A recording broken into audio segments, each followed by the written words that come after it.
அருமையான தேவனுடைய பிள்ளைகளே, கடந்த 6 வாரங்களாக கர்த்தர் நம்மோடு கூட பரிசுத்த ஆவியானவரை குறித்து பேசிக்கொண்டிருக்கிறார். வேதத்தில் அநேக சத்தியங்களை நமக்கு வெளிப்படுத்தி இருக்கிறார். இன்னைக்கு 7வது நாளாக பரிசுத்த ஆவியானவருடைய வல்லமையை குறித்தும், அவர் நம்முடைய வாழ்க்கையில செயல்படுகிற விதத்தை குறித்தும், அவர் நம்மை எப்படியெல்லாம் மாற்ற முடியும், மாற்ற சித்தமாக இருக்கிறார் என்பதை குறித்தும் ஆவியானவர் மூலமாகவே இந்த செய்தியை நாம் கேட்க போகிறோம். அதனால் நம்முடைய தேவனுடைய பிள்ளை, நம்ம அருமையான தேவனுடைய பிள்ளைகளே, நாம் ஒவ்வொருவரும் எந்த பகுதியில் நமக்கு ஆண்டவர் உணர்த்துகிறாரோ அந்த பகுதியை இன்றைக்கு ஆண்டவருடைய கருத்தில் கொடுப்போம். கட்டாயமாக ஆவியானவர் பேசும் பொழுது, அன்றைக்கு ஆதி அப்போஸ்தலர்கள் பேசும் பொழுது, விசேஷமா பேதுரு பேசும் பொழுது ஜனங்கள் இருதயத்தில் குத்தப்பட்டார்கள் என்று வசனம் சொல்லுகிறது. யார் பேசினாலும் ஆவியானவருடைய வல்லமை வருமானால் நம்முடைய இருதயத்திலே ஒரு குத்துதல் வர வேண்டும், ஒரு உணர்த்து வைத்தல் வர வேண்டும், ஒரு கன்விக்ஷன் வர வேண்டும். ஆகினால் உடைய இருதயத்தை திறந்து உண்மையான இருதயத்தோடு மாற வேண்டும். என் ஆண்டவரை பிரியப்படுத்த ஒரு வாழ்க்கையை நான் வாழ வேண்டும் என்ற எண்ணத்தோடு இந்த செய்தியை கேட்போமானால் நிச்சயமாக தேவ பிள்ளைகளே, இந்த செய்தி நமக்கு மிகுந்த ஆசீர்வாதத்தை கொண்டு வரும். என்னென்றால் கிறிஸ்தவர்கள் என்று சொல்லி நம்ம இன்னும் அநேகர் கிணற்று தவளைகளாக இருக்கிறோம். We don't know the ocean of the Holy Spirit. You're still in this small well. Let's come out of it. அதை விட்டு வெளியே வருவோம். ஆவியானவருடைய ஆழமான சத்தியங்களை புரிந்து கொள்வோம், சத்தியங்களை வாழ்க்கையில் பயன்படுத்துவோம், அபியாசிப்போம். அது மாத்திரமே நம்மை கிறிஸ்துவுக்கு உகந்த ஒரு மனவாட்டியாக மாற்ற முடியும். ஆண்டவராகிய இயேசு கிறிஸ்துவோட வருகையை எவரும் தடுக்க முடியாது. அவர் சீக்கிரமாக வருவது உறுதி. நிச்சயமாக சீக்கிரமாக வரப்போகிறார். எங்களை போன்றார் ஊழியக்காரத்தில் ஆண்டவர் பேசிக் கொண்டிருக்கிறார். எத்தனை அதிகமாக முடியுமோ அத்தனை அதிகமாக சபைகளை நீங்கள் எச்சரியுங்கள் என்று ஆண்டவர் சொல்லிக் கொண்டிருக்கிறார். ஆகினால் தேவச்சாரனை மிகுந்த ஜாக்கிரதையோடு கூட கர்த்தருடைய வருகைக்கு ஆயத்தப்படுவோம். அந்த நாளை நாம் விட்டுவிட்டோமானால் மிக பயங்கரமான பரிதாபமான ஒரு நித்தியத்தை நாம் சந்திக்க நேரிடும். இதை சபையாக நாம் ஒவ்வொருவரும் உணர வேண்டும். சபை என்பது ஏதோ ஞாயிற்றுக்கிழமையிலே ஒரு ஆராதனைக்கு வந்து செல்கிற ஒரு அனுபவம் அல்ல. தேவ பிள்ளைகளை, கிறிஸ்துவின் பிள்ளைகள் ஒன்றாக கூடி வரும் பொழுது கர்த்தருடைய ஆவியானவர் இறங்கி வந்து அநேக காரியங்களை வெளிப்படுத்துகிறார். இதை உணர்வோம், பூரணமாக ஆண்டவருக்கு ஒப்புக் கொடுப்போம். எனக்கு எல்லாம் தெரியும் என்ற எண்ணங்களை விட்டு விடுவோம். அந்த இருதய கடினம் மாறட்டும். கர்த்தர் அப்படி நிச்சயமாக இன்றைக்கு ஒரு மாற்றத்தை கொண்டு வருவார் என்ற விசுவாசத்தோடு இந்த செய்தி ஆண்டவருடைய கருத்தில் கொடுத்து பரிசுத்த ஆவியானவரை பேசும்படியாக நான் அனுமதிக்கிறேன். 1 கொரிந்தியர் 2வது அதிகாரம் 13வது வசனம். 1 கொரிந்தியர் 2:13. 1 Corinthians chapter 2 verse 13. அவைகளை நாங்கள்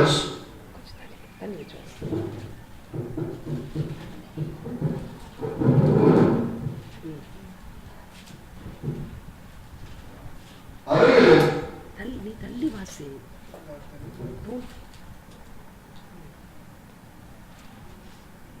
அவைகளை நாங்கள் மனுஷனான போதிக்கிற வார்த்தைகளாலே பேசாமல் பரிசுத்த ஆவி போதிக்கிற வார்த்தைகளாலே பேசி ஆவிக்குரியவர்களோடு சம்பந்தப்படுத்தி காண்பிக்கிறோம்.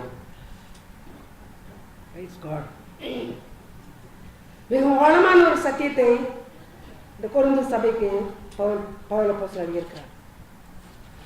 இன்றைக்கு நம்முடைய ஆவிக்குரிய வாழ்க்கையிலே தோல்விக்கு ஒரு பெரிய காரணம் இருக்கிறது. அதை இந்த வசனம் நமக்கு சொல்லுகிறது. அநேக நேரத்தில் மனுஷருடைய ஞானத்தின்படி நாம் சென்று கொண்டிருக்கிறோம். ஞானமில்லாத மனிதன் ஒருவரும் இருக்க முடியாது பூமியிலே. கர்த்தர் நம் எல்லோருக்கும் ஞானத்தை தந்திருக்கிறார். ஆனால் பூமிக்குரிய ஞானம் வேறு, பரத்திலிருந்து வருகிற ஞானம் வேறு. பரத்திலிருந்து வருகிற ஞானத்தின் பிரகாரமாக நாம் செயல்படுவோமானால் அதற்கு பரிசுத்த ஆவியானுடைய ஒத்தாசை தேவை. ஆனால் இன்றைக்கு சபைகள் என்று சொல்லி, கிறிஸ்துவ பிள்ளைகள் என்று சொல்லி வாழ்ந்து கொண்டிருக்கிற நம்மில் அநேகர் மனுஷ ஞானத்தின்படி நாம் போய்கொண்டிருக்கிறோம். மனுஷர்கள் தங்களுக்கு தோன்றின அநேக காரியங்களை கிறிஸ்தவத்தில் சட்டமாக, சில பிரமாணங்களாக எழுதி வைத்திருக்கிறார்கள். அவற்றை நாம் பின்பற்றி இன்றைக்கு நானும் ஒரு கிறிஸ்தவன் என்று சொல்லி நம்மை நாமே வஞ்சித்துக் கொண்டிருக்கிறோம். தேவனுடைய பிள்ளைகளை, தேவனுக்குரியவைகளை மனுஷன் அறிய முடியாது. மனுஷன் பூமிக்குரிய கல்வியை கற்றுக்கொள்ளலாம், பூமிக்குரிய மனிதர்களால் ஏற்படுத்தப்பட்ட பல பல கல்வி என்று சொல்லுகிற அறிவை பெற்றுக் கொள்ளலாம். ஆனால் அது தேவனுடைய காரியங்களை வெளிப்படுத்த முடியாது. அப்படி வெளிப்படுத்தி இருக்குமானால் கடந்த பல நூற்றாண்டுகளிலே இந்திய தேசம் கிறிஸ்தவர்களால் நிரம்பி வழிய வேண்டும். நேற்றைய தினத்தில் நான் பார்த்த ஒரு கணக்கை எடுப்பின்படி இந்த தேசத்தில் 5% கிறிஸ்தவர்கள். அவர்கள் எப்பொழுதும் ஸ்டாட்டிஸ்டிக்ஸ் சொல்லும் பொழுது கிறிஸ்துவை அல்லாமல் மரியாதை ஆராதிப்பவர்களை சேர்த்துதான் கிறிஸ்தவர்கள் என்று சொல்கிறார்கள். அப்படி எடுத்தும் 5%. ஏன் அப்படி? இத்தனை ஆலயங்கள் இருக்கிறது, இத்தனை ஊழியர்கள் இருக்கிறோம், இத்தனை மிஷன் ஆர்கனைசேஷன்ஸ் உண்டு, இத்தனை மிஷனரிகள் உண்டு. ஏன் அந்த அவல நிலை? தேவனுடைய பிள்ளைகளே, வேதத்தினுடைய சத்தியத்தின்படி இன்னைக்கு வசனங்கள் போதிக்கப்படாதபடியினால் மக்கள் கிறிஸ்தவத்தை ஒரு மதம் என்று நினைத்துக் கொண்டிருக்கிறார்கள். எனக்கு ஒரு மதம் இருக்கு, எனக்கு ஒரு தெய்வம் இருக்கு, எனக்கு இன்னொரு மதம் ஏன் என்று அவர்கள் சொல்லிக் கொண்டிருக்கிறார்கள். தேவ பிள்ளைகளை, பரத்திலிருந்து ஒரு ஞானத்தை கொண்டு நாம் வேதத்தை ஆராய்ந்து அறிவதற்கு பரிசுத்தாவின் ஒத்தாசை தேடி இருப்போமானால் என்றோ இந்திய தேசம் அல்ல, உலகத்திலே பெரிய ஒரு எழுப்புதல் வந்திருக்கும். It's never too late. At least now let's wake up. இப்பொழுதாயில் நாம் எடுத்து எழுவோம். நாம் எவ்வளவோ பிரயாசப்பட்டோம், எவ்வளவோ அறிந்து கொள்வதற்கு முயற்சி செய்தோம். அந்த முயற்சிகள் எல்லாம் வீணாகிவிட்டது. இப்பொழுது பரம ஞானம், பரிசுத்த ஆவியானவர் கொடுக்கிற, பரிசுத்த ஆவியானவர் போதிக்கிற வார்த்தைகள், அந்த வார்த்தைகளுக்கு செவி கொடுப்போம். வேதத்தை வாசிக்கும் பொழுது வேத அறிவிற்காக வாசிக்க வேண்டாம், அல்லது ஒரு கியூரியாசிட்டி. அநேகருக்கு இன்றைக்கு ஆர்கியூ பண்ணுவதற்காக, மற்றவர்கள் போய் தர்க்கிப்பதற்காக, மற்றவர்கள் சொல்வதை தவறு என்று நிரூபிப்பதற்காக வேதத்தை படிக்கிற ஒரு மோசமான ஒரு ட்ரெண்ட் இருக்கிறது. வேண்டாம். நான் தனிப்பட்ட விதத்தில் ஒரு நாள் கிறிஸ்துவோடு கூட ஐக்கியமாக வாழ வேண்டும். அந்த ஐக்கியம் எனக்கு வேண்டுமானால் அவர் போதிக்கிற வசனங்கள் எனக்கு தேவை. அவர் எனக்கு போதிக்க வேண்டும். நான் எப்படி இருக்க வேண்டும் என்று அவர் எனக்கு சொல்ல வேண்டும். இதைத்தான் இந்த வசனம் சொல்லுகிறது. மனுஷ ஞானம் அல்ல, பரிசுத்தாவின் போதிக்கிற வார்த்தைகள். நாங்கள் மனுஷ ஞானத்தோடு எங்கள் அனுபவத்தை குறித்து பேசவில்லை. நாங்கள் பூமியிலே மக்கள் மூலமாகவும் சந்தர்ப்பங்கள் அனுபவங்கள் மூலமாகவும் கற்றுக்கொண்டதை உங்களுக்கு நாங்கள் போதிக்கவில்லை. நாங்கள் போதிக்கிற வார்த்தைகள் பரிசுத்த ஆவியானவர் போதிக்கிற வார்த்தைகள் என்று மிகவும் தெளிவாக சொல்லுகிறார். தேவனுடைய பிள்ளைகளை, இந்த சபை, இந்த கொரிந்து சபை என்பது மிகவும் பாவம் நிறைந்த ஒரு சபையாக இருந்தது. பணம், அதிகமான பணம் கொடுக்கக்கூடிய, பணத்தினால் வாங்கக்கூடிய சகல பாவ காரியத்தையும் அவர்கள் அனுபவித்துக் கொண்டிருந்தார்கள். ஆனால் பவுல் தைரியமாக அவர்களுக்கு சொல்லுகிறார். அநேக இடங்களில் நீங்கள் பார்ப்பீர்களானால் பவுலுடைய போதனை சுயமாக சொல்லப்படுகிற போதனை அல்ல, ஆவியானவருக்கு அவர் ஒப்பு கொடுத்து போதித்தபடியால் அந்த விபச்சார ஆவி நிறைந்த அந்த சபையை அவர் திருத்துவதற்கு பேசிக் கொண்டிருக்கிறார். இன்றைக்கு அப்படிப்பட்ட வார்த்தைகள் நமக்கு தேவை. ஆவியானவர் போதித்து உணர்த்துகிற வார்த்தைகள் நமக்கு தேவை. அப்பொழுது நமக்குள் இருக்கிற பொல்லாத ஆவி எது என்று நாம் கண்டுகொள்ள முடியும். இன்றைக்கு சபைகளிலே உண்மையாகவே பரிசுத்த ஆவியானவர் கிரியை செய்யவில்லை. அநேக மக்களுடைய உள்ளத்திலே பண ஆவி, பண ஆசை, இச்சை என்ற ஆவி வேலை செய்து கொண்டிருக்கிறது. விபச்சார ஆவிகள் வேலை செய்து கொண்டிருக்கிறது. பொறாமை என்ற ஆவி, எரிச்சலின் ஆவி, இப்படியாக பல பொல்லாத ஆவிகள் கிறிஸ்தவர்கள் என்று சொல்லுகிற மக்கள் உள்ளே வேலை செய்து கொண்டிருக்கிறது. ஏன்? இந்த பரிசுத்த ஆவியானவர் போதிக்கிற வார்த்தைகளை கவனிக்கவில்லை. அதை தேடுவதற்கு நம் உள்ளத்தை சாய்க்கவில்லை. தேவச்சனமே, இன்றைக்கு உணர்வோம், ஆண்டவரிடத்தில் கேட்போம். நான் வசனத்தை வாசிக்கிறேன், எனக்கு போதியும் ஐயா. கிறிஸ்துவின் உள்ளத்தை எனக்கு வெளிப்படுத்தும். தேவ சித்தத்தை எனக்கு இன்றைக்கு நீ விவரித்து சொல்லும். நான் பரலோகத்துக்கு வர வேண்டும் என்ற ஆதங்கத்தோடு ஆவலோடு கேட்போமானால் நிச்சயமாக பரிசுத்த ஆவியானவர் போதிப்பார். He is the greatest teacher. He loves to teach. He loves to correct you and me. He doesn't want us to go to hell. That is why he is here. Holy Spirit is here to take us to heaven, to prepare us to go to heaven. Let's listen to him.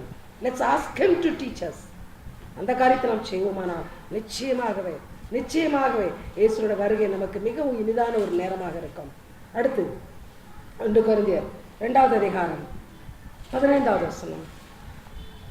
1 கொரிந்தியர் 2:15. 1 Corinthians chapter 2 verse 15. ஆவிக்குரியவன் எல்லாவற்றையும் ஆராய்ந்து நிதானிக்கிறான், ஆனாலும் அவன் மற்றொருவனாலும் ஆராய்ந்து நிதானிக்கப்படான். Praise God. ஆவிக்குரியவன் எல்லாவற்றையும் ஆராய்ந்து நிதானிக்கிறான். ஒரு சபைக்கு இப்படி அவர் எழுதுவாரானால், சபை என்ற பெயரை வைத்துக்கொண்டு இந்த ஆவி இல்லாமல் அனலும் இல்லாமல் செத்த மக்கள் அங்கே இருக்கிறார்கள். ஆகினால் தான் அவர் அப்படி சொல்லுகிறார். மனம் திரும்பி விட்டார்கள், பாவத்தை உணர்ந்து விட்டார்கள், நாங்கள் இயேசுவை ஏற்றுக்கொள்கிறோம் என்று சொல்லிவிட்டார்கள். ஆனால் அவர்களுக்குள் ஆவி இல்லை. அறிய வேண்டிய காரியங்களை அறிய வேண்டிய பிரகாரமாக அறிவதற்கு போதிக்கக்கூடிய ஆவியானவர் அவர்களுக்குள் இல்லை. ஆகினால் அநேக காரியங்களை அவர்களால் புரிந்து கொள்ள முடியவில்லை. தேவனுடைய பிள்ளைகளை இன்றைக்கும் கூட இந்த பயங்கரமான நிலைமை இருந்து கொண்டிருக்கிறது. ஏதோ ஒரு அனுபவப்பட்டவர் அவர் சொல்லுகிறார், இந்த காரியத்தை செய்யலாம், தப்பு இல்லை. கிறிஸ்தவன் வட்டி வாங்கலாம், தப்பு இல்லை. கிறிஸ்தவர்கள் பிரைப் வாங்கலாம், தப்பு இல்லை. இப்படி ஏதோ சொல்லிக் கொண்டு போகிறார்கள். அதை கேட்டுக்கொண்டு இன்னைக்கு நாம் நிதானித்து விடுகிறோம். இன்னைக்கு பெரிய பெரிய தப்பிதங்கள் நடந்து கொண்டிருக்கிறது. அல்லது சிபாரிசுக்கு போகிறோம், தேவ காரியத்திற்கு மனிதனுடைய சிபாரிசுக்கு போய் கொண்டிருக்கிறோம். ஏன்? யாரோ ஒருத்தர் சொல்லிவிட்டார்கள் அது தப்பில்லை, சினிமா பார்த்தால் தப்பில்லை, சபையிலே உள்ளே வந்து தவறான உறவுகளை வைத்துக் கொள்வது தப்பில்லை, மனிதன் சொல்லிவிட்டான். அதே வேத வாக்கு இல்லை. ஏன் அப்படியெல்லாம் நடக்கிறது? ஆவிக்குரியவன் எல்லாவற்றையும் ஆராய்ந்து நிதானிக்கிறான்.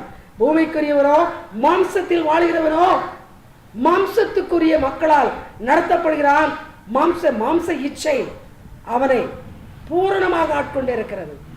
ஆகினால் தான் சபையிலே வேசி மார்க்கமும் விபச்சார மார்க்கமும் குடி போதைகளும் பயங்கரமான காரியங்களும் நடந்து கொண்டிருக்கிறது. தேவனுடைய பிள்ளைகளை, ஆவியானவர் எல்லாவற்றையும் ஆழமாக அறிந்து நிதானிக்கக்கூடிய ஆவியானவர் ஒவ்வொரு கிறிஸ்தவனுக்குள்ளும் கிரியை செய்வாரானால் சபைகள் வித்தியாசமாக இருக்கும். ஆதி சபை என்று சொல்கிற சபை மிக வித்தியாசமாக இருந்தது. ஆரம்ப நாட்களிலே என்னை கர்த்தர் ஊழியத்துக்கு அழைத்த போது ஒரு காரியத்தை தெளிவாக எனக்கு சொல்லிக் கொடுத்தார். இது கர்த்தர் சொன்ன காரியம். பொதுவாக நம்முடைய இடங்களிலே தமிழ்நாட்டிலே திருச்சபை என்று சொல்கிறோம். எனக்கு ஆண்டவர் சொல்லிக் கொடுத்த காரியம் திரு என்று சொல்லாது, சபை என்று சொல். திரு என்பதை யார் கொடுத்தது? வேதத்தில் திரு கிடையாது, வேதத்தில் சபை என்று தான் இருக்கிறது. நீங்கள் ஒரு திருவை சேர்த்துக் கொண்டிருக்கிறீர்கள், அந்த திரு என்று சொல்லாதே. அதனால் அன்றிலிருந்து இன்று வரைக்கும் திரு என்று நான் சொல்லுவதில்லை, சபை. ஆண்டவர் திரு சபையை சந்திக்க வரவில்லை, அவர் சபையை சந்திக்க வருகிறார். அந்த திரு என்பதற்கு அர்த்தம் என்ன? ஒருவேளை அவர்கள் சொல்வார் பரிசுத்தம் என்று சொல்லி. இது மனிதர் வெறுமையா வேஷமாக கொடுத்த ஒரு வார்த்தை, தாங்களாக கொடுத்து கொண்டது ஒன்று. அது வேதத்துக்கு அடுத்த காரியம் கிடையாது. தேவனுடைய பிள்ளைகளே, ஆகினால் தான் சபை என்று சொல்லி ஒரு கூடுகை இருக்கிறது. ஒவ்வொரு ஓய்வு நாளிலும் ஒரு கூட்டத்தார் கூடுகிறோம், எதையோ கேட்கிறோம், எதையோ நிதானிக்கிறோம். நாம் போன வழியிலே போய்கொண்டிருக்கிறோம். நான் ஒரு கேள்வியை கேட்கட்டும். ஆலய ஆராதனை என்று சொல்லி போகிறோம். அந்த நாளிலே ஏதாவது ஒரு காரியத்தை படித்து விட்டு வீட்டுக்கு வருகிறோமா? கவனிங்கள். ஒரு ப்ரொஃபசர் ஒரு லெக்சர் கொடுத்தாரானால் அந்த லெக்சர் முடிந்தவுடனே மாணவன் அநேக புதிய காரியங்களை கற்றுக்கொண்டு வெளியே வருவான். ஒரு கிண்டர் கார்டன் ஸ்கூலிலே போனால் கூட பிள்ளை பள்ளிக்கூடத்துக்கு போய் ஒரு குறிப்பிட்ட நாளிலே படிக்காமல் வெளியே வராது. ஆனால் கற்றுக்கொள்ளாமல் வெளியே வருகிற ஒரு எருமை மாட்டு கூட்டத்தை போல இருக்கிற கிறிஸ்தவ சமுதாயம் இன்றைக்கு மக்களை திசை மாற செய்து கொண்டிருக்கிறது. போகிறோம் சபைக்கு, ஆனால் தமிழிலே சொல்கிறார்கள், எருமை மாட்டு மேல மழை பெஞ்சா ஒண்ணுமே இருக்காது. ஒருவேளை அது போதகருடைய தப்பிதமா இருக்கலாம், தூங்கு மூஞ்சி போதகராக இருந்தால் ஒன்றுமே இருக்காது.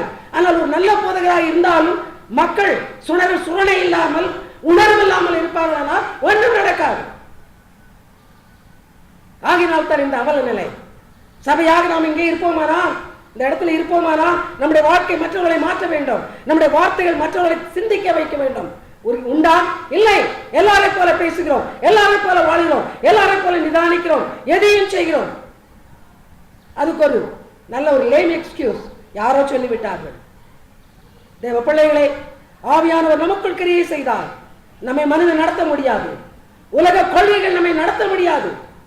எல்லாவற்றையும் ஆராய்ந்து நிதானிக்கிற பரிசுத்த ஆவியானவரே நம்மை நடத்தக்கூடும், நடத்துவார். அதை உணர்ந்து கொள்வோம், ஆவியானவருக்கு ஒப்புக் கொடுப்போம், பூரணமாக ஆவியானவருடைய கைக்குள் அடங்கி இருப்போம், கர்த்தருடைய பலத்த கைக்குள் அடங்கி இருப்போம் என்று பேதுரு சொல்லுகிறார். எதை குறித்து சொல்லுகிறார்? இப்படிப்பட்ட காரியங்களை நாம் எல்லாம் ஏற்ற காலத்தில் உயர்த்துவார். ஆகினாலே ப்ரமோஷன் வரும். கர்த்தருடைய கருத்துக்குள் இருக்கிறோம். இப்படி நமக்கு பிரியமானபடி ஒவ்வொன்றுக்கும் வியாக்கியானம் கொடுத்து நம்மளை கெடுத்துக் கொண்டு இருக்கிறோம். கர்த்தருடைய கைக்குள் அடங்கி இருப்போம். கர்த்தர் உண்மையிலேயே எல்லா விதத்திலுமே உயர்த்த விரும்புகிறார். ஆவிக்குரிய உன்னதமான நிலைமைக்கு கொண்டு போக விரும்புகிறார். ஆகினால் தன்னை பேசியிருக்கிறது நிருபத்திலே ஆவியிலே உன்னதத்தில் வீட்டில் இருக்கிறோம் என்று சொல்லப்பட்டிருக்கிறது. அந்த நிலைமைக்கு நம்மை கொண்டு போக அவளோடு காத்து கொண்டிருக்கிறார். ஆனால் ஆவியானவர் இல்லாமல் அது ஒன்றும் நடக்காது. இன்றைக்கு ஆவியானவர் என்னிடத்தில் வல்லமையாக வேலை செய்ய வேண்டாம், எனக்குள் அவர் வல்லமையாக கிரியை செய்ய வேண்டும் என்ற ஒரு ஆசை நமக்கு உண்டாகட்டும். தொடர்ந்து வாருங்கள். 1 கொரிந்தியர் 3ஆம் அதிகாரம் 16ஆம் வசனம், 6வது அதிகாரம் 19ஆம் வசனம். 1 கொரிந்தியர் 3:16, 6:19. 1 Corinthians chapter 3 verse 16, chapter 6 verse 19. நீங்கள் தேவனுடைய ஆலயமாய் இருக்கிறீர்கள் என்றும் தேவனுடைய ஆவி உங்களில் வாசமாய் இருக்கிறார் என்றும் அறியாதிருக்கிறீர்களா? உங்கள் சரீரமானது நீங்கள் தேவனாலே பெற்றும் உங்களில் தங்கியும் இருக்கிற பரிசுத்த ஆவியினுடைய ஆலயமாய் இருக்கிறது என்றும் நீங்கள் உங்களுடைய அல்லவர் என்றும் அறிவீர்களா? Praise God. நம்முடைய கலாச்சாரத்தின்படி நான் எப்பொழுதுமே சொல்கிறேன், நம்முடைய கலாச்சாரத்திலே தெய்வ பக்தி அதிகம். ஆகினால் தான் எங்கே சென்றாலும் ஒரு ஆலயம் இருக்கும். அது மதத்தின் அடிப்படையில் ஒரு ஆலயம். இந்த ஆலயத்தை அந்த மத சம்பந்தப்பட்ட மக்கள் அல்லது அந்த மதத்தை பின்பற்றுகிற மக்கள் எவ்வளவாக ஒரு பரிசுத்தமான இடம் என்று நினைக்கிறார். நான் அதிகமாக பிரயாணம் பண்ணும்போது முதல் நாட்களில் ஆச்சரியப்படுவேன். ஒரு ஆலயத்தை, ஒரு புண்ணியஸ்தலம் என்று நினைக்கிற ஒரு ஆலயத்தை ஒரு பஸ் கடந்து போனால் அந்த டிரைவர் ஒரு நிமிடம் எட்டி பார்த்து ஒரு மரியாதை செலுத்துவார், ஒரு வணக்கம் செலுத்துவார். அங்கே ஒரு ஆலயம் இருக்கிறது, அந்த ஆலயத்தில் ஒரு தெய்வம் இருக்கிறது என்ற ஒரு நம்பிக்கை. அப்படியானால் ஆலயம் என்பதை உள்ளே இருக்கிற தெய்வத்தினுடைய பிரசன்னத்தை நினைத்து மிகவும் மரியாதைக்குரிய ஸ்தலமாக நினைக்கிற ஒரு கலாச்சாரத்துக்குள் நாம் இருக்கிறோம். அதுதான் நம்முடைய கலாச்சாரம். இங்கே வேதம் சொல்லுகிறது, உன் சரீரம் தேவ ஆலயம். இந்த சரீரம் தேவனுடைய ஆலயம். பரிசுத்த ஆவியானவர் கையில வைத்த உடனே வந்து விடுகிறார் என்று ஒரு சிலர் உற்சாகமாக கூச்சல் போடுகிறார்கள். ஒரு சிலர் அவர் வராவிட்டாலும் ஒரு குறிப்பிட்ட தலைவர் கை வைத்தால் வந்துவிட்டார் என்று வெளியே சொல்லுகிறார்கள். எது எப்படியானாலும் இந்த ஆவியானவர் நமக்குள் வந்தால் நம்மை ஒரு ஆலயமாக மாற்றி உள்ளே இருப்பார். கவனியுங்கள், இந்த தேவன் பிதா குமாரன் பரிசுத்தாவி மூவர் ஒருவர். அப்படியானால் நம்முடைய சரீரம் தேவனுடைய ஆலயம். இந்த சரீரத்தை எப்படி வைத்திருக்கிறோம்? கிறிஸ்தவனே சிந்தி, ஆவியானவரை பெற்றுவிட்டேன், அந்நிய பாஷை பேசுகிறேன், ஆனால் விபச்சாரம் செய்கிறேன், பணத்தை கொள்ளையடிக்கிறேன், அடுத்தவனை கெடுக்கிறேன், நாவினாலே பொய் பேசுகிறேன், நாவினாலே புறம் கூறுகிறேன், நாவினாலே எரிச்சலான வார்த்தைகளை பேசுகிறேன். எங்கே உன் ஆலயம்? அது தேவனுடைய ஆலயம் தானா?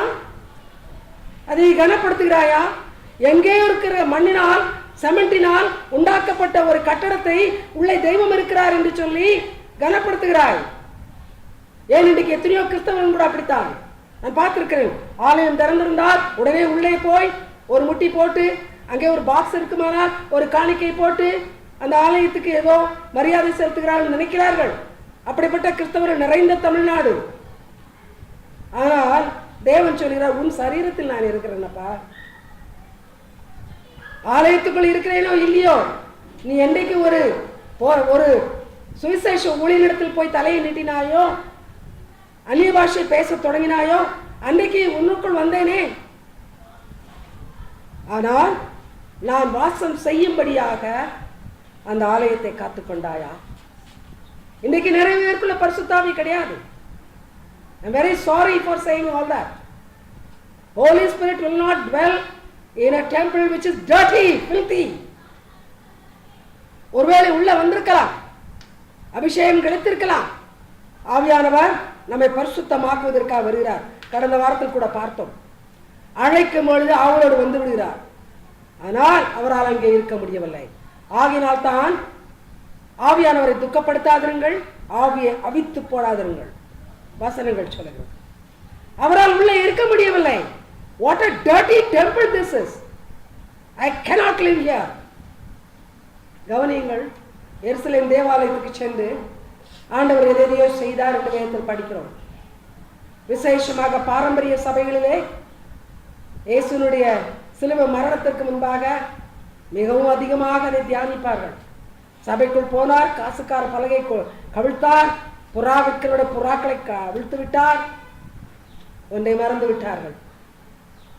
அது ஒரு கட்டடத்திலே அந்த அசுத்த காரியம் இருக்கும் பொழுதே தேவனால் அதை ஏற்றுக்கொள்ள முடியவில்லை. பரிசுத்தமே உருவான தேவனுக்கு அவருடைய பெயரை சொல்லி கூடுகிற இடத்திலே இந்த காரியம் நடக்கும் பொழுது அதை ஏற்றுக்கொள்ள முடியவில்லை. உள்ளே சென்றார், சுத்தம் பண்ணினார், கோபப்பட்டார். அவருடைய கோபம் சாதாரணமான கோபம் அல்ல, பலகைகளை கவிழ்த்து போட்டார். He was furious. He was not angry, he was furious. அப்படி இருக்கும் பொழுது ஆவியானவர் எனது ஆலயம் என்று சொல்லி இந்த சரீரத்தை கனப்படுத்தி உள்ளே வரும் பொழுது தாறுமாறான வாழ்க்கை நடத்தினால் பார்த்து கொண்டு சும்மா இருப்பாரா? யோசித்துக் கொண்டு இருக்கிறோம். எத்தனை பைத்தியக்கார எண்ணங்கள்! வேதனையோடு நான் சொல்கிறேன். அப்போஸ்தல சபைகள், பெந்தைக்கோஸ்தல சபைகள் ஆராதனை முடிந்த பிறகு வீட்டுக்கு போய் பாருங்கள், சினிமா தான் ஓடிக்கொண்டு இருக்கோம். அங்கே அருவருப்பான காட்சிகள், கண் மூலமாக விபச்சாரம் உள்ளே போகிறது, கண் மூலமாக வன்முறை உள்ளே போகிறது, சகல அருவருப்புகளையும் கண் மூலமாக காது மூலமாக உள்ளே அனுப்பி கொண்டிருக்கிறோம். நீ தேவனுடைய ஆலயமாக வைத்திருக்கிறாயா ஒரு சரீரத்தை? இந்த கேவலமான காரியங்களுக்கு நீ இடம் கொடுத்து உன் சரீரம் தேவ ஆலயம் என்று சொல்லுவாயா? சபையே, wake up! விழித்து எழுவோம். தேவன் வந்தால் நிச்சயமாகவே பயங்கரமான ஆக்கினை நமக்கு வரும். ஆகினால் தான் சொன்னார், நியாய தீர்ப்பு தேவ சபையில் தொடங்கும். தேவனுடைய சபையில் நியாய தீர்ப்பு தொடங்கும். உனக்கு அடுத்தவன் உன்னை உன் சரீரத்தை தேவ ஆலயமாய் பார்க்க முடிகிறதா? கேட்கலாம் ஒருவேளை, நீ முன்பு இந்த காரியத்தை செய்தாயே, இப்பொழுது ஏன் விட்டு விட்டாய்? சாட்சியாக சொல்ல முடியுமா? ஆம், அப்பொழுது எனக்கு இந்த காரியமெல்லாம் தெரியாது, நான் இப்பொழுது ஆண்டவரை ஏற்றுக்கொண்டேன், எனக்குள் பரிசுத்தாவியன் வந்து விட்டார், இப்பொழுது என் சரீரம் தேவாலயம், நான் கெட்ட வார்த்தைகளை பேச முடியாது, என் பார்வை கெட்ட பார்வையாய் இருக்க முடியாது, என் கால்கள் நினைத்தபடி நினைத்த இடங்களுக்கு என்னை இழுத்து கொண்டு போக முடியாது. ஆகினால் தான் நான் மாறிவிட்டேன். ஆகினால் தான் ஆண்டவர் சொன்னார், பரிசுத்தாவி உன்மேல் வரும்போது பலனடைவாய். எதற்கு பலனடைவாய்? உன் சரீரத்தை தேவ ஆலயமாக மாற்ற பலனடைவாய். உன் சரீரத்திலே தேவனை இழிவுபடுத்துகிற, தேவ நாமத்தை தூஷிக்கிற காரியங்களை செய்யாமல் இருக்கிற பலனடைவாய். பரிசுத்தாவியை பெற்றவர்களே பலனடைந்திருக்கிறீர்களா? பலத்தோடு தான் வாழ்க்கையை நடத்தி கொண்டு இருக்கிறீர்களா? ஆவியானவர் கேட்கிறார். வேத புத்தகத்தை எழுதி வைத்த ஆவியானவர் கேட்கிறார், இந்த சரீரம் எப்படி இருக்கிறது? தேவ ஆலயம் தானா? அல்லது டஸ்ட்பின் போல எல்லா அழுக்கையும் உள்ளே அனுப்பிவிட்டு இது தேவ ஆலயம் என்று சொல்லிக் கொண்டு இருக்கிறோமா? தொடர்ந்து வாருங்கள். 1 கொரிந்தியர் 12வது அதிகாரம் 11வது வசனம். 1 கொரிந்தியர் 12 வசனம் 11. 1 Corinthians chapter 12 verse 11. இவைகளெல்லாம் அந்த ஒரே ஆவியானவர் நடப்பித்து தமது சித்தத்தின்படி அவனவனுக்கு பகிர்ந்து கொடுக்கிறார். என்னது? தம்முடைய சித்தத்தின்படி இருக்குதா? கவனியுங்கள். ஆவியின் வரங்களை குறித்த தவறான சில அபிப்பிராயங்கள் இருக்கிறது. அதை குறித்தும் ஆவியானவர் சொன்னபடினால் நான் சொல்லிக் கொண்டிருக்கிறேன். ஆவியின் வரங்களை பெற்றுக்கொள்வது என்று சிலர் புத்தகம் எழுதுகிறார்கள். ஆவியின் வரங்களை பெற்றுக்கொள்வது எப்படி என்று போதிக்கிறார்கள். விசேஷமாக நான் அறிந்த விதத்திலே தமிழ்நாட்டிலே தீர்க்க தரிசன வரத்தை குழந்தைகள் பெறலாம் என்று சொல்லி சில நேரத்தில் கியூரியாசிட்டிக்காக பிசாசு என்ன செய்யறான், தேவனுடைய ஊழியர்களுக்கு பிசாசு என்ன செய்து கொண்டிருக்கிறான் என்று தெரிய வேண்டியது அவசியம். ஆகினால் நான் சில புரோகிராமை பார்ப்பேன். அதில் எனக்கு ஒன்று கிடைக்காது, ஆனால் பிசாசுடைய தந்திரங்கள் பார்க்க முடியும். அப்படியாக கடந்த ஞாயிற்றுக்கிழமையில இரவிலே ஒரு ப்ரோக்ராம் பார்த்தேன். அரை மணி நேரம் குழந்தைகளை பிடித்து கொண்டு வைத்து பின்னால் வந்து ஒரு பேக்ரவுண்ட் ஒரு வாய்ஸ் வருது. அது யார், அந்த ஆளை பார்க்கல நான். இதோ இந்த மகள் இப்பொழுது தான் பார்த்த தரிசனங்களை உங்களுக்கு சொல்லுவாள், தான் பார்த்த கனவுகளை உங்களுக்கு சொல்லுவாள், இவள் தீர்க்க தரிசனம் சொல்லுவாள். அதை பார்த்து நான் யோசித்தேன், என்ன இந்த ஜனங்கள் முற்றிலும் அறிவிலேகள் கிறிஸ்தவத்திலே நிரம்பி இருக்கிறார்கள். இது என்ன, ஒரு குரங்கை பிடித்து விட்டு குரங்காட்டி ஆற்ற மாதிரியா? தேவனவர் மூவரில் ஒருவர், அவருடைய காரியங்களை நாம் ரோட்டுக்கும் சந்திக்கும் எடுக்க முடியுமா? குழந்தைகளை பிடித்து கட்டாயப்படுத்தி நீ கனவை பார்த்தாய், நீ தரிசனத்தை பார்த்தாய், நீ தீர்க்க தரிசனம் சொன்னாய். அந்த குழந்தை சொல்லுகிறது, ஒரு குழந்தை, நான் தீர்க்க தரிசனம் சொல்ல கற்றுக்கொண்டேன். எப்படி கற்றுக்கொண்டார்களோ எனக்கு தெரியாது. வேதம் தெளிவாக சொல்லுகிறது. எந்த சாப்டர்ல ஆவியின் வரங்களை குறித்து பேசியிருக்கிறதோ அதே சாப்டர்ல தேவன் தன் சித்தத்தின்படி வரங்களை பகிர்ந்து கொடுக்கிறார். தேவன் தன் சித்தத்தின்படி வரங்களை கொடுக்கிறார். தேவனுடைய பிள்ளைகளே, வரங்களை யாருக்கு கொடுக்கிறார்? அந்த வல்லமைகளை, அந்த விசேஷித்த ஆவிக்குரிய வல்லமையை தேவனுடைய சபைக்கு பக்தி விருத்தி உண்டாக்குவதற்காக நாம் பயன்படுத்துவதற்கு கொடுக்கிறார். அப்படியானால் யாருக்கு கொடுப்பார்? ஊழியத்துக்கென்று, முழு நேர ஊழியம் என்று நான் சொல்லவில்லை, உண்மையாக ஊழியம் செய்கிறவர்களை ஊழியத்துக்கென்று ஆண்டவர் தெரிந்தெடுத்தால் அந்த ஊழியத்தை செய்கிறவர்களுக்கு வரம் தேவை. ஊழியத்தில் சில காரியங்கள் பிசாசினால் ஒரு ஸ்ட்ராங் ஹோல்டாக இருக்கும், கடினமான காரியங்களாக இருக்கும். அப்படிப்பட்ட காரியங்களை உடைத்தெறிவதற்கு தேவ வரம் தேவை. ஆகினால் அப்படிப்பட்ட ஜனங்களுக்கு ஆண்டவர் வரத்தை கொடுப்பார். அது தேவை. இதை உணராமல் இன்றைக்கு நாம் எனக்கு ஆவிக்குரிய வரங்கள் வேண்டும் என்று ஆண்டவரிடத்தில் கேட்டுக்கொண்டிருக்கிறோம். I tell you, the more you get, the more responsible you should become. It's no joke. வரம் கொடுத்து விட்டார், வரத்தை வைத்து என்ன பண்ணுகிறாய்? It's not a fancy gift. உலகத்தார் ஒரு gift கொடுத்தால் அது ஆங்கிலத்தில் gift என்று சொல்கிறோம், தமிழுக்கு சொல்லும் வார்த்தை எனக்கு பிடிக்கும், வரம். மிக அருமையான ஒன்று. ஆண்டவர் எனக்கு வரம் கொடுத்திருக்கிறார், எனக்கு இஷ்டமானபடி நான் பேசிக்கொண்டு திரிவேன். அப்படியா? ஆலயத்தில் உணர்ச்சி வசப்பட்டு அந்நிய பாஷையின் உச்சக்கட்டத்தில் போய்விட்டு அடுத்த நிமிஷம் வீடுகளுக்கு சென்றால் கெட்ட வார்த்தை பேசுவது, இது உண்மையான வரம் தானா? நான் கேட்கிறேன். ஆகினால் தான் நீங்க சொல்லிக் கொண்டிருக்கிறேன். நான் அதிகமான பேர் பேசுவது பரிசுத்தாவின் வல்லமையினால் பேசுகிற அந்நிய பாஷை கிடையாது, அது பிசாசு கொடுக்கிற பாஷை. ஆகினால் தான் எதுவும் செய்ய முடியும். வரங்களை ஆண்டவர் தகுதி உள்ளவர்களுக்கு கொடுப்பார், அவர் சித்தப்படி கொடுப்பார். வரத்தை கொடுத்தால் நீ ஒரு உக்கிரானக்காரன். Remember that. You are made a steward. வரம் கொடுத்தால் கணக்கு கேட்பார். தீர்க்க தரிசன வரத்தை கொடுத்தேன், ஆனால் நீயோ பொய் தீர்க்க தரிசனம் சொல்லி பிசாசுக்கு இடம் கொடுத்தாய். நான் சொல்ல முடியாது, ஆண்டவர் பொய் தீர்க்க தரிசனம் சொல்ல மாட்டார்.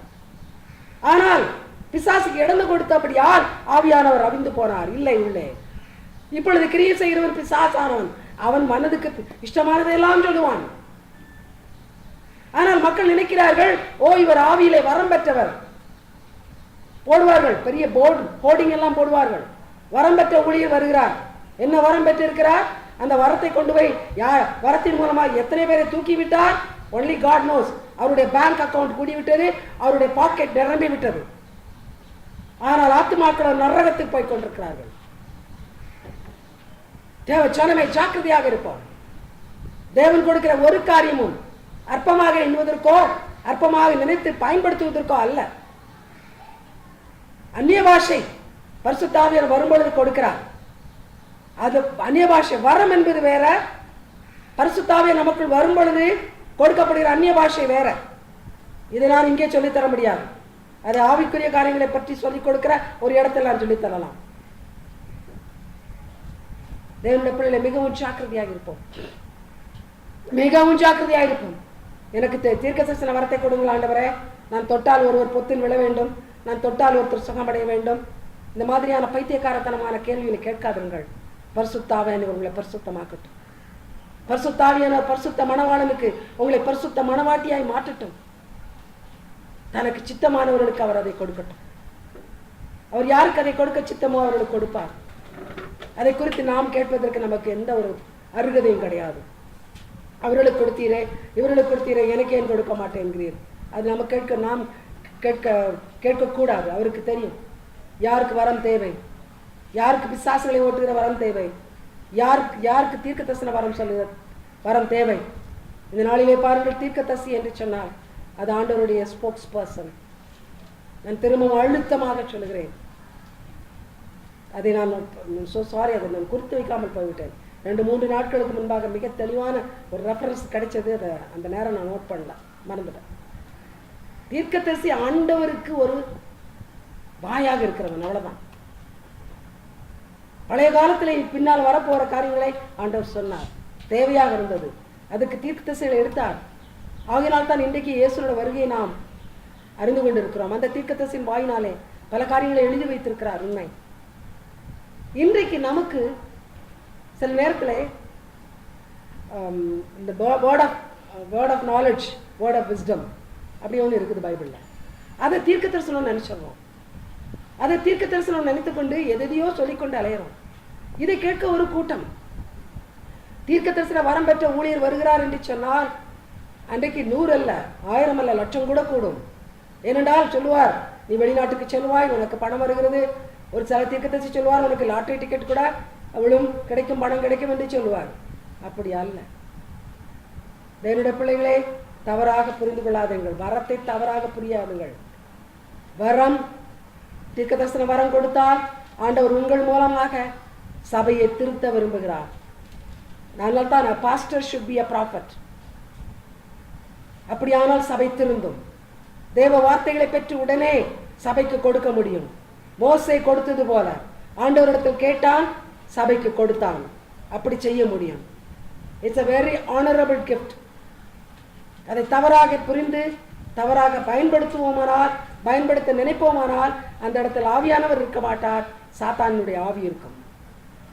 ஆகினால் ஆவியானவர் வரங்களை கொடுத்திருப்பாரானால் அந்த வரங்களை கனப்படுத்துவோம். ஆவியானவருடைய ஒத்தாசை கொண்டு ஜெபத்தோடு பயத்தோடு அந்த வரங்கள் வெளிப்பட அவருக்கு நம்ம ஒப்பு கொடுப்போம். அவர் அந்த வரங்களை நம் மூலமாக பயன்படுத்தி சபைக்கு என்ன தேவையோ அதை அவர் செய்யட்டும். இயேசு சுகமளித்தார், சுகமளிக்கிற வரம் நல்லது, அது தவறு என்று நான் சொல்லவில்லை. தவறாக ஒருவரும் புரிந்து கொள்ளக்கூடாது. ஆனால் நாம் கேட்க தேவையில்லை, நாம் கேட்க தேவையில்லை. சுகமளிக்கிற வரம் one of the best gifts. அது இயேசு செய்தார், அது இன்றைக்கும் செயல்படுகிறது. ஆனால் அதில் நிறைய டிசப்ஷன் இருக்கிறது. அநேக இடங்களுக்கு சென்றீர்களானால் இன்னைக்கு அற்புதங்கள் நடக்கிறது. அப்படிப்பட்ட அற்புதங்கள் கிறிஸ்தவர் மூலமாகவும் நடக்கலாம், சாத்தானுக்கு ஒப்பு கொடுத்தால். அதனால் மிகவும் ஜாக்கிரதையாக இருக்கும். தொடர்ந்து வாருங்கள். அடுத்த வசனம் இன்னும் அழகாக இந்த காரியத்தை நமக்கு பேசுகிறது. 1 கொரிந்தியர் 14:12. 1 கொரிந்தியர் 14:12. 1 Corinthians chapter 14 verse 12. நீங்களும் ஆவிக்குரிய வரங்களை நாடுகிறவர்களானபடியால் சபைக்கு பக்தி விருத்தி உண்டாகத்தக்கதாக அவையில் தேர்வுபடி நாடுங்கள். ஆவிக்குரிய வரங்களை நாடினால் என்றால் விரும்பினால் என்ற அர்த்தம். அந்த வரங்கள் சபைக்கு பக்தி விருத்தி உண்டாக்க வேண்டும். சபையினுடைய போதகர் மூலமாக என்று அல்ல, சபையினுடைய சகோதரர்கள் மூலமாக கூட. ஒரு சகோதரர் தன்னுடைய வீட்டிலே ஒரு ஜபக்கூட்டம் வைக்கலாம், தப்பே கிடையாது, அது நல்லது. சபையிலுள்ள மக்கள், சபையிலுடைய நபர்கள் வீடுகளிலே ஜபக்கூட்டம் வைத்து ஒன்றாக கூடி ஜபிக்கலாம், ஆவியில் நிறையலாம். Everything is biblical. ஆனால் அப்பொழுது வரங்கள் வெளிப்படுமானால் அடுத்தவர்களுக்கு பக்தி விருத்தியை உண்டாக்க வேண்டும். அதன் மூலமாய் பக்தி விருத்தி உண்டாக்க வேண்டும். சமீபத்திலே ஒரு சகோதரர் சென்னை பட்டணத்திலிருந்து என்னிடத்தில் கேட்டார்கள். அது ஒரு 3-4 மாதத்துக்கு முன்பாக. சும்மா சாதாரணமாக வந்த ஒரு ஆள், அவர் ஒரு ஆவிக்குரிய மனிதர் கிடையாது. சாதாரணமாக என்னோடு பேசி கொண்டிருக்கும் பொழுது, எங்க உங்கள் சபைகளில் பக்கத்தில் போனால் அப்படியே தவளை இறையிற மாதிரி இறையிறாங்களே ஏன் அப்படின்னு கேட்டார்.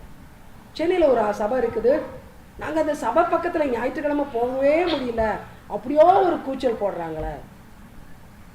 நான் சொன்னேன், எனக்கு அதுக்கு வியாக்கியானம் பண்ண தெரியாது, எனக்கு தட்ஸ் சம்திங் பியாண்ட் மீ. ஏன் கூச்சல் போடுறாங்க அவங்கள்ட்ட தான் நீங்கள் கேட்கணும். அப்படியானால் அந்த இடத்துல பக்தி விருத்தி உண்டாக்கல. ஆண்டவர் சொல்லுதான் இடரல் வருவது அவசியம், ஆனால் யார் மூலமாக இடரல் வருதோ அவர்களுக்கு ஐயோ. இன்னைக்கு அந்நியர்களை இடர செய்து கொண்டு இருக்கிறோம்.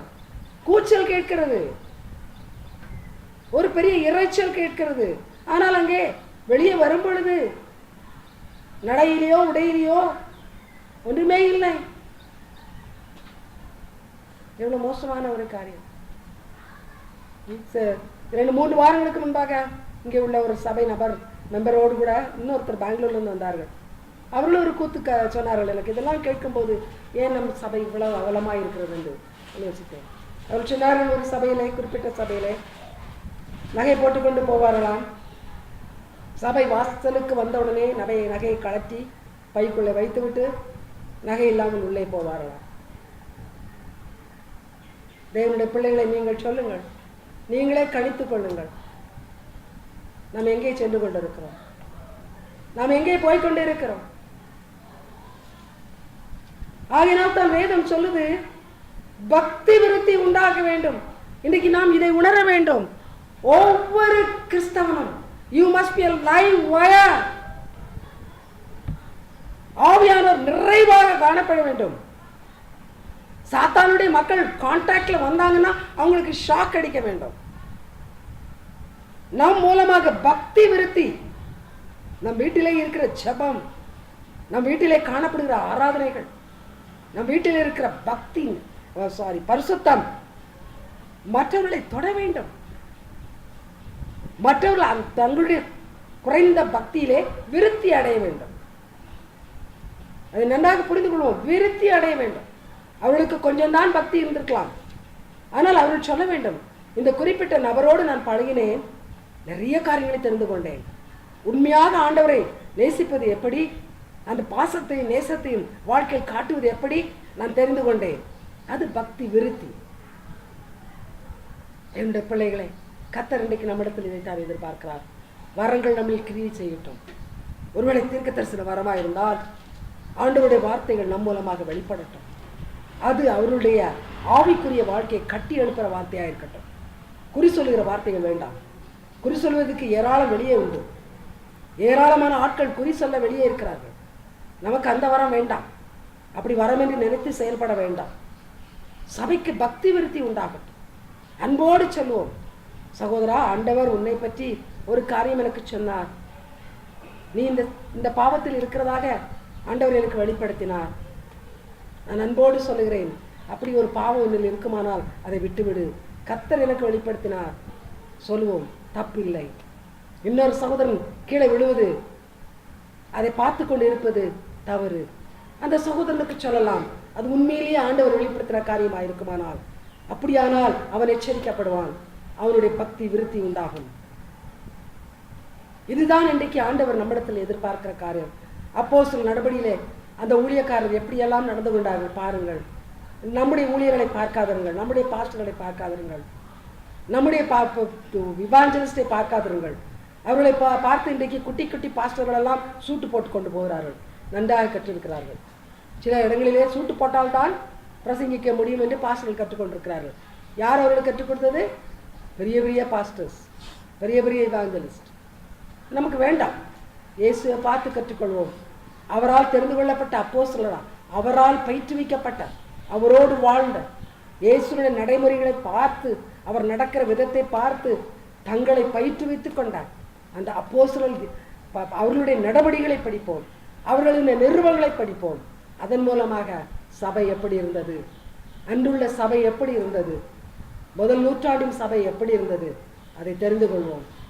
தேவ பிள்ளைகளை, கர்த்தர் வரத்தை கொடுத்திருந்தால், உங்களுக்கு யாருக்கு வரம் இருக்கலாம், எனக்கு தெரியாது யாருக்கு என்ன வரம் இருக்கிறதோ, ஆனால் அந்த வரம் மற்றவர்களுக்கு பக்தி விருத்தியை உண்டாக்கட்டும்.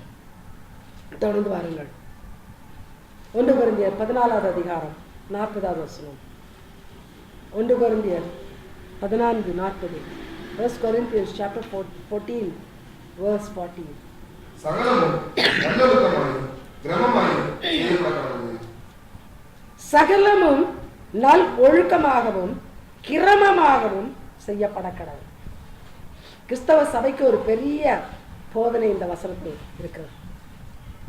சகலமும், இந்த சகலத்திலே நம்முடைய பாடல்கள், நம்முடைய ஆராதனைகள், நாம் நடக்கிற விதங்கள், நடத்துகிற விதங்கள், நமக்கு கொடுக்கப்படுகிற பொருட்களை பயன்படுத்துகிற விதம் எல்லாமே அதில் அமையும். ஒழுக்கத்தோடும் கிரமத்தோடும் செய்யப்பட வேண்டும். கவனிங்கள், நாம் ஒரு பள்ளிக்கூடத்துக்கு பிள்ளைகளை இன்றைக்கு அனுப்புவதில்லை. அநேக பெற்றோரிடத்தில் கேட்டால் சொல்லுவார்கள், படித்த பெற்றோர், ஸ்கூலில் என்னெல்லாம் சொல்லித்தராங்களோ அதை என்னால் வீட்டில் சொல்லித்தர முடியும், ஆனால் என் பிள்ளைக்கு டிசிப்ளினை என்னால் சொல்லித்தர முடியாது. நிறைய பெற்றோர் சொல்கிறாங்க, குறிப்பிட்ட நேரத்தில் இதை செய்யணும், டைம் பெல் அடித்து அவள் கிளாஸ் வந்து உட்காரணும், அப்பா அம்மாவால் கற்றுக் கொடுக்க முடியாது. அது உண்மை. அப்போ இந்த ஒழுக்கத்தை பள்ளிக்கூடம் கற்றுக் கொடுக்கிறது. தேவனுடைய ஆலயம் தேவனுடைய வார்த்தைகள் மூலமாக போஷிக்கப்பட்டு கிறிஸ்துவுக்குள் வளருகிற ஒரு இடம். அங்கே ஒழுக்கம் கற்றுத் தரப்படுகிறதா? மக்கள் கிறிஸ்தவ ஒழுக்கத்துக்குள் வருகிறார்களா? இல்லை.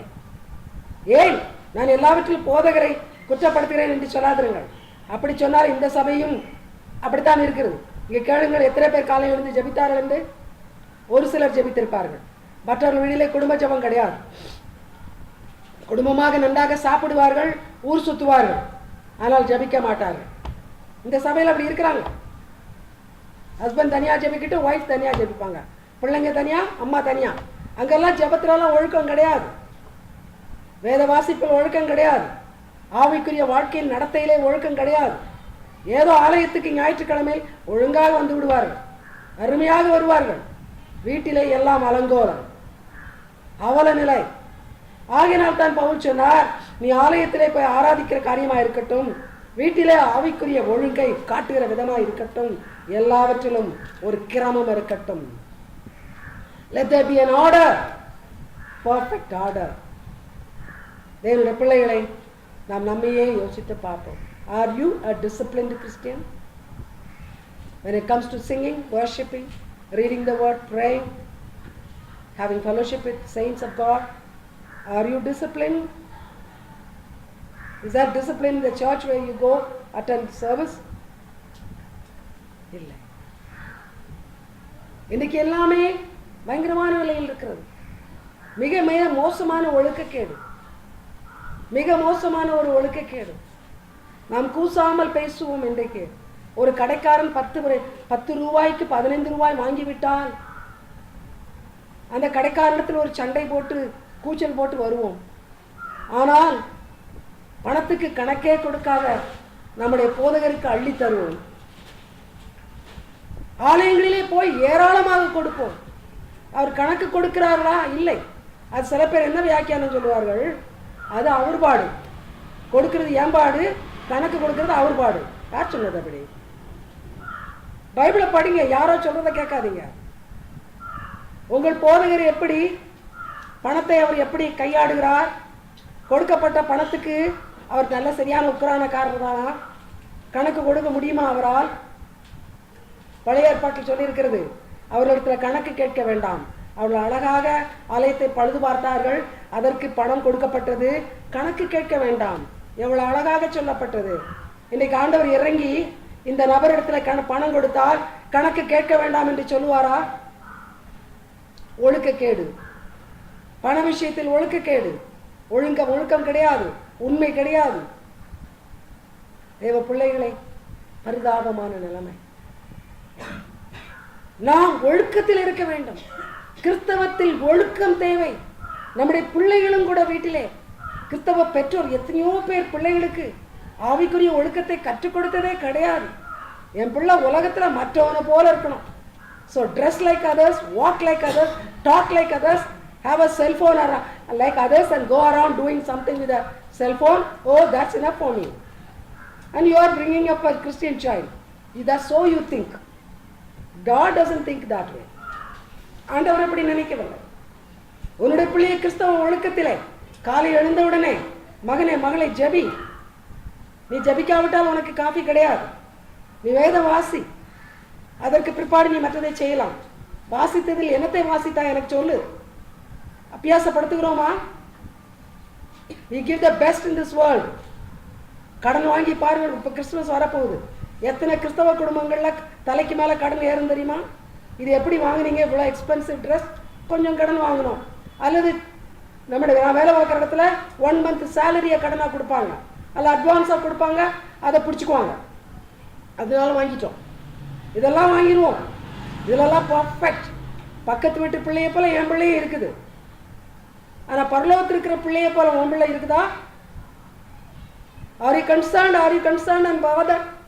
Not at all. Not at all. கிறிஸ்தவ பெற்றோர்களை மனம் திரும்புங்கள். பிள்ளைகளை குறித்த உக்ரானத்துவம் பெரிய உக்ரானத்துவம். ஏதோ பிள்ளையை போட்ட நாய்க்குட்டி கட்டி போட்டு தீனி போட்டோம், என் நாய் கொடுகுழுன்னு இருக்கு, அந்த மாதிரி இன்னைக்கு பண்ணிட்டு இருந்தீங்கன்னா கத்திரி கணக்கு கொடுக்கணும். சரியா? எதை கொடுத்தா என் பிள்ளைக்கு அந்த விட்டமின் சி கிடைக்கும், டி கிடைக்கும், பி கிடைக்கும், ஏ கிடைக்கும், நான் கொடுத்துட்டேன். என் பிள்ளை பர்ஃபெக்ட் ஹெல்த். உன் பிள்ளையுடைய உள்ளம் எப்படி இருக்குது? ஆத்மா எப்படி இருக்குது? என்றைக்காவது கவலைப்பட்டது உண்டா? கிடையாது. இதை பற்றியெல்லாம் கவலை கிடையாது. ஒருவேளை யோசிக்கலாம், இந்த ஊழியக்காரம்மா திட்டிக்கிட்டே தான் இருப்பாங்க. நான் திட்டல. ஆவியானவர் உங்களோடு பேசுறாரு. ஆவியானவர் உங்களோடு பேசுறாரு. ஏன்னா பூமியில சகலத்தையும் நல்லா அனுபவிக்க போறீங்க. ஆண்டவர் சொல்றார், இவன் இந்த பூமியில எல்லாத்தையும் அனுபவிச்சுட்டான், ஆனால் இவனுக்கு தேவையில்லை. இவனுக்கு எப்படினாலும் நரகத்துக்கு அவன் டிக்கெட் புக் பண்ணிட்டான். பூமியில எல்லாத்தையும் அனுபவிச்சு நரகத்துக்கு டிக்கெட் அவன் புக் பண்ணிட்டான். இயேசுவே சொல்றாரு. நான் சொல்ற லாங்குவேஜ்ல சொல்லல, வேற மாதிரி சொல்லியிருக்கிறாரு. கவனிங்க, எத்தனைக்கு அதிகமா பூமியில பிள்ளை மற்றவங்கள போல இன்னைக்கு அப்படித்தான் இருக்குது. நான் சில நேரம் ஒன்றை பண்றேன். வெளியில போகும்போது அதிகமாக நாங்கள் ஊழியத்துக்கு போற நாள் பார்க்குறேன். நல்ல சிஎன்சியில் ஒரு டாக்டர் என்ன மாதிரி ட்ரெஸ் பண்றாங்களோ அதே மாதிரி நல்ல சாரி கிராமத்துல தோட்டத்தில் இருக்கிறவங்க பண்றாங்க. விவசாயிகள் பெண்களை நான் நிறைய பெண்களை பார்க்குறேன். நான் போய் சொல்லலை, என் கூட வரவங்கிட்ட கேட்டுங்க. ரொம்ப அழகா மேட்சிங்கா ட்ரெஸ் பண்ணி வர்றாங்க.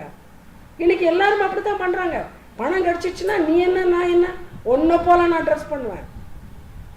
அடுத்து அநேக பிள்ளைகள் கையில் மொபைல் வச்சிருக்கிறாங்க. அதை நான் பார்க்கும்போது நிறைய மொபைல் ஸ்மார்ட் ஃபோனாக இருக்குது வச்சுருக்காங்க. கிராமத்தில் சாதாரணமாக இருக்கிறவங்க எல்லாம் அதில் தான். நாங்கள்லாம் ஒன்றும் குறைஞ்சவங்க கிடையாது. we have everything. இன்னைக்கு இதில் நிறைய ரொம்ப keen. have the most expensive thing, enjoy the most expensive food. Okay, even for fun, go to the most expensive place. But where will your child go when Jesus comes? The place where most horrible agony is there. Are you prepared? Are you happy that you are sending? I tell you, mothers, fathers, you are sending them. Not they are going. That's what they have seen in you. உங்களை தானே பார்க்குறாங்க. எங்கள் அம்மா Bible வாசிக்க மாட்டா, ஆனால் bathroom போனால் 1/2 மணி நேரம் குளிப்பா, அப்புறம் மேக்கப் போயிட்டாலும் இன்னொரு 1/2 மணி நேரம். இதை பிள்ளை பார்க்குது. அந்த பிள்ளை என்ன ஒன்றா பார்த்து மாறும்? நீ கண்ணீர் விட்டு ஜெபிக்கிறது உன் பிள்ளை என்னைக்காவது பார்த்தா பரவாயில்ல. நீ அடுத்த வீட்டில் போய் கதை பேசுறதை பார்க்குது, கோலை பேசுறதை பார்க்குது. என்ன வரும்? என்ன ஒழுக்கம் உன் வீட்டில் இருக்குது? நத்திங். கர்த்தர் சொல்கிறார் எல்லாம் ஒழுக்கம். A Christian should be very, very disciplined. There should be discipline in everything. Remember, you have to give an account to God about money, your talent, and your time, and everything, even about people. கணக்கு கொடுக்கிற நாள் சீக்கிரம் வருது. இந்த கணக்குகள் எல்லாம் ஆண்டவர் அதனால புக்ஸ். ஒரு புக்கு திறக்கும், அங்க பேர் இருந்தா போதாது, அப்புறம் புக்ஸ் திறக்கும். அந்த புக்ஸ்ல என்ன போட்டிருக்குது நம்மளை பற்றி? Let's take it as a warning. Let's have Christian discipline at home. பிள்ளைகளை கிறிஸ்துவுக்குள் வளர்ப்போம். பிள்ளைகளை அவளோடு பிள்ளைகளை காத்திருந்து பெற்றெடுக்கிறோம். அதற்கு பிற்பாடு அவரை வளர்ப்பது இன்னும் மிக முக்கியமான ஒரு உத்தரவாதம், பெரிய ஒரு உத்தரவாதம். ஒவ்வொரு நாளும் ஒவ்வொரு விதத்திலும் என் பிள்ளை தேவனுடைய ஒழுக்கத்தில் வளர வேண்டும். வேதம் கற்பிக்கிற ஒழுக்கத்தில் என் பிள்ளை இருக்க வேண்டும். சும்மா பேர் சாமுவேல் வச்சா சாமுவேல் ஆயிட மாட்டோம். Be careful. அடுத்து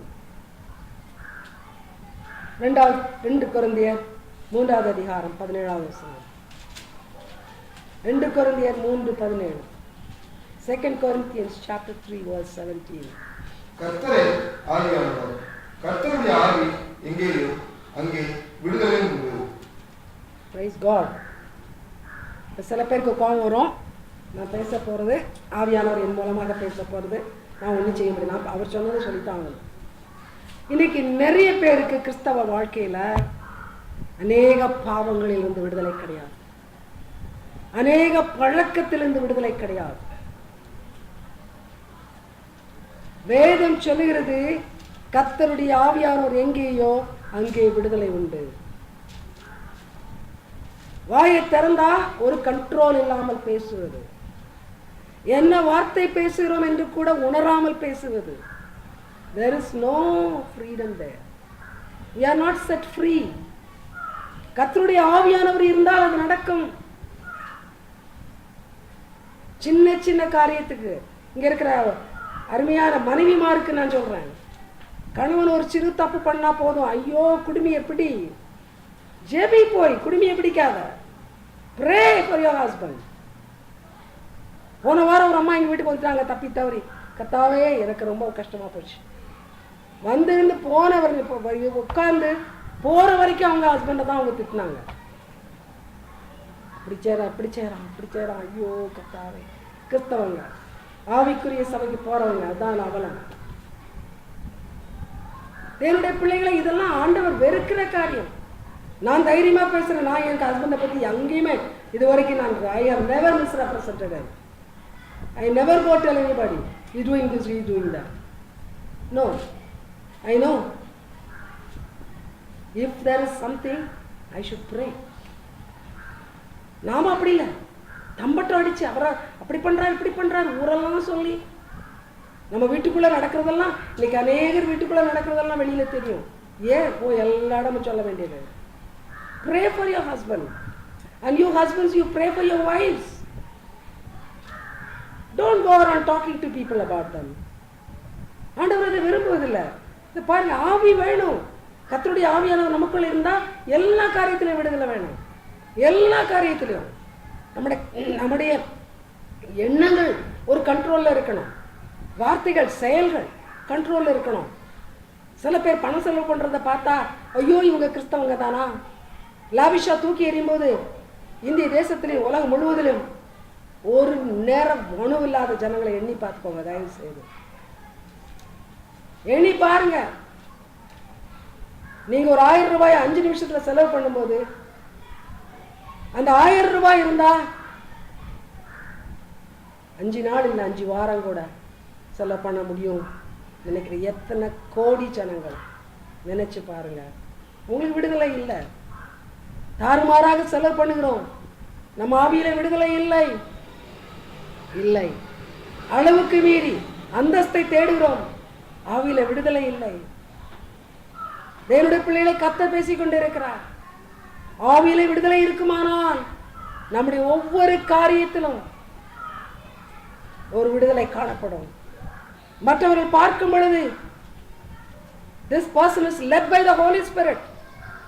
This person is led by the Holy Spirit. ஆண்டவர் தெளிவாக சொல்லுவார், இது என்னுடைய பிள்ளை, இது என்னுடைய மகன், என்னுடைய ஆவியானவர் நடத்தி கொண்டு இருக்கிறார். பவுலுடைய வாழ்க்கையில பார்க்கிறோம். போகக்கூடாத இடத்துக்கு போகக்கூடாது என்று பவுலுக்கு அந்த நேரத்திலே தானே ஆவியானவர் வழி நடத்தினார். என்னுடைய பிள்ளைகளை நம்முடைய ஆவிக்குரிய வாழ்க்கையிலே, ஆவிக்குரிய வாழ்க்கை என்று சொல்லிக்கொண்டு இருக்கிற வாழ்க்கையில எத்தனையோ கட்டுகள், அதைத்தான் ஆங்கிலத்தில் சொல்கிறோம் strongholds of the devil. சொல்லிக்கொள்ளும் எங்களுக்கு ஆவிக்குரிய weapon, they are not carnal, they are mighty to pull down the strongholds சொல்றோம். But where are the strongholds pulled down? Are we really equipped with every armor? Do we have every weapon of warfare? பிசாசுடைய எல்லா ஸ்ட்ராங்கோல்டையும் கீழே தள்ளி போட்டிருக்கிறோமா? கட்டுகளெல்லாம் அருந்து போயிடுச்சா? நம்மளை பார்க்கும் பொழுது கிறிஸ்தவர்கள் என்று மற்றவர்கள் சொல்லக்கூடிய விதத்தில் எல்லாம் உண்டா? இல்லை, விடுதலை இல்லை. தேவனுடைய பிள்ளைகளே, அநேக அடிமைத்தனங்கள் இன்றைக்கு நம்மை ஆட்கொண்டு வருகிறது. நாம் கிறிஸ்தவர்கள் என்று சொல்ல முடியாதபடிக்கு தடையாக நிற்கிறது. நம்மை பார்த்து மற்றவர்களுக்கு டெரி விடுவதற்கு ஏதுவாக இருக்கிறது. ஆகினால செக் பண்ணுவோம். Where do I still have the strongholds of the devil? Just one more reference. 2 Corinthians chapter 5 verse 5. 2 கொரிந்தியர் 5ஆம் அதிகாரம் 5வது வசனம். 2 கொரிந்தியர் 5வது அதிகாரம் 5வது வசனம். இதற்கு நம்மை ஆயத்தப்படுத்துகிறவர் தேவனே, ஆவி என்னும் அச்சாரத்தை நமக்கு தந்தவரும் அவரே. Praise God. ஆவி என்னும் அச்சாரம். இந்த அச்சாரம் இந்த நாட்களில் நமக்கு இந்த அச்சாரத்தை ரொம்ப ரேராக தான் பார்க்குறோம் இல்லையா? அந்த நாட்களில் மாட்டு வண்டியுடைய சக்கரம்லாம் எப்படி இருக்கும்? மரத்தில் இருக்கும். டயர் கூட அச்சாரம் போடுறீங்களா? போட மாட்டீங்கல்ல? மாட்டு வண்டியில் டயர் போடுறீங்க, அச்சாரம் கிடையாதுல்ல? உண்டா? சொல்லுங்கய்யா, எனக்கு தெரியல. கிடையாது தானே? ஓகே. ஸோ இது பழைய காலத்து கதை. மாட்டு வண்டி, அதில் பெரிய மரச்சக்கரம். அந்த சக்கரம் உருண்டு போகணுன்னா அதுக்கு என்ன இருக்கும்? ஒரு அச்சாரம் வேண்டும்.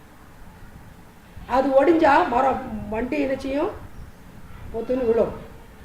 கரெக்டா? அதனால் இன்றைக்கி நம்ம காரில் என்னென்னையோ செக் பண்ணுற மாதிரி அந்த காலத்தில் வண்டிக்காரங்க அதை செக் பண்ணுவாங்க. எனக்கு தெரியும், ஏன்னா நாங்கள் அந்த காலத்து ஆட்கள். எங்கள் வீட்டிலலாம் மாட்டு வண்டி இருந்துச்சு. அதனால் அது என்ன நான் நேரடியாக பார்த்துருக்கேன். என்னுடைய பிள்ளைகள் ஆவியானவர் அச்சாரமாய் கொடுக்கப்பட்டிருக்கிறார். இந்த ஆவியானவர் வாழ்க்கையில எவ்வளவு முக்கியம்னு பாருங்க. Without his leading, without his controlling, you are broken. You are nothing. You go to pieces. ஆண்டவர் தெளிவாக சொல்லிக் கொண்டிருக்கிறார்.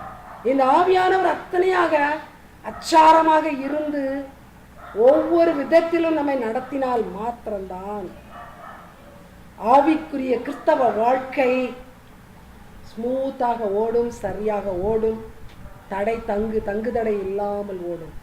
அல்லாவிட்டால் அந்த வாழ்க்கை உடைக்கப்பட்ட நொறுக்கப்பட்ட வாழ்க்கை. I am sad to say, இன்னைக்கு நிறைய கிறிஸ்தவர்கள் அச்சாரம், ஆவியின் அச்சாரம் இல்லாத கிறிஸ்தவ வாழ்க்கையைத்தான் ஓட்டிக்கொண்டிருக்கிறார்கள். ஆவிக்குரிய அச்சாரம் இல்லாத கிறிஸ்தவ வாழ்க்கை. எந்த இடத்திலெல்லாம் ஆவியானவருடைய பிரசன்னம் இல்லையோ அப்படிப்பட்ட காரியங்களில் நீங்களும் நானும் தலையிடும் பொழுது, அந்த காரியத்தில் எனக்கும் ஒரு பங்கு உண்டு என்று சொல்லும் பொழுது மற்றவர்கள் திட்டவட்டமாக தெரிந்து கொள்ளலாம், ஆவியானவர் நம்முடைய வாழ்க்கைக்கு அச்சாரமாக இல்லை. He holds us together in Christ. He keeps us going smooth in Christ. It says He alone will give you all what you need in your Christian life to have a smooth run or smooth walk. இந்த ஆவியானவருடைய control இல்லாவிட்டால் வெளிப்படையான சில காரியங்கள் இருக்கும். ஆவியானவரை குறித்து பேசுகிறதுனால் நான் உங்களுக்கு இன்னும் ஒரு காரியத்தையும் சொல்லட்டும். இதுவும் all prompting comes from the Lord only. ஒரு கூட்டத்தில் போய் மீனிங்லெஸ்ஸாக உட்காந்து கை தட்டுறது, கையை தட்டப்பட்டப்பா தட்டினீங்கன்னா நீங்கள் ஏன் தட்டுறீங்கன்னு உங்களுக்கு தெரியணும். நீங்கள் கையை தட்டுறீங்க, தப்பு கிடையாது. ஓசை உள்ள கை தாடத்தோடு பாட்டு பாடுங்க, தப்பு இல்லை. ஆனால் யாரோ ஒருவர் ஜெபிச்சுட்டு இருக்கும்போது கையை போட்டு தட்டுற எத்தனை ஆவிக்குரிய சபை. ஏதாவது அர்த்தம் இருக்கா? எதுக்காக தட்டுறீங்க சொல்லுங்க? கிடையாது இல்லையா? அந்த இடத்துல பரிசுத்த ஆவியானவர் இல்லை. அந்த இடத்துல பரிசுத்த ஆவியானவர் ஆளுகை கிடையாது. ஆவியானவர் இருக்கிற இடத்திலே இன்றைக்கு சபையில் நடக்கிற சில அலங்கோலங்கள் நிச்சயமாக இருக்க முடியாது. அதனால் தான் சொல்கிறேன், அச்சாரம் இல்லாமல் ஓடிக்கொண்டிருக்கிற ஆவிக்குரிய என்ற பெயரையுடைய சபைகள் அநேக காரியங்களிலே அங்கே சரியான நடத்துதல் கிடையாது, சரியான நடத்தை கிடையாது. என்னுடைய பிள்ளைகளை மிக ஜாக்கிரதையாக இருப்போம், மிக ஜாக்கிரதையாக இருப்போம், மிக மிக ஜாக்கிரதையாக இருப்போம். உங்கள் பிள்ளைகளையும் எந்த விதமான வார்த்தைகளை போதிக்கிற இடத்துக்கு அனுப்புகிறீர்கள், யோசித்து செய்யுங்கள். எப்படிப்பட்ட வார்த்தைகளை நீங்கள் கேட்கிறீர்கள், யோசித்து செய்யுங்கள். அல்லேலூயா ஸ்தோத்திரம் என்று சொன்ன உடனேயே அங்கே போய் உட்கார்ந்து விடாதீர்கள். இன்றைக்கு அநேக மறைமுகமான பிசாசின் காரியங்கள் நடந்து கொண்டிருக்கிறது. அடுத்த வாரத்தில் அப்படிப்பட்ட செய்தி முழுமையாக நமக்கு கொடுக்கப்படும். அதனால் இன்றைக்கு ஆவியானவர் நமக்கு சொன்ன ஒவ்வொரு காரியத்தையும் நம்ம உள்ளத்தில் வாங்கி இருக்கிறோம், அதை நாம் புரிந்திருக்கிறோம். ஆண்டவரிடத்தில் ஜெபிப்போம். ஆண்டவரே, இன்றைக்கு போதிக்கப்பட்ட வார்த்தைகள் மற்றவர்களை குற்றப்படுத்துவதற்காக போதிக்கப்பட்டதா, அல்லது நான் திருந்துவதற்காக நீர் போதித்தீரா? கேளுங்கள், ஆவியானவர் வெளிப்படுத்துவார். நிச்சயமாகவே ஆவிக்குரிய வாழ்க்கையில ஒரு உன்னதமான நிலைக்கு ஆண்டவர் நடத்துவார். God bless you.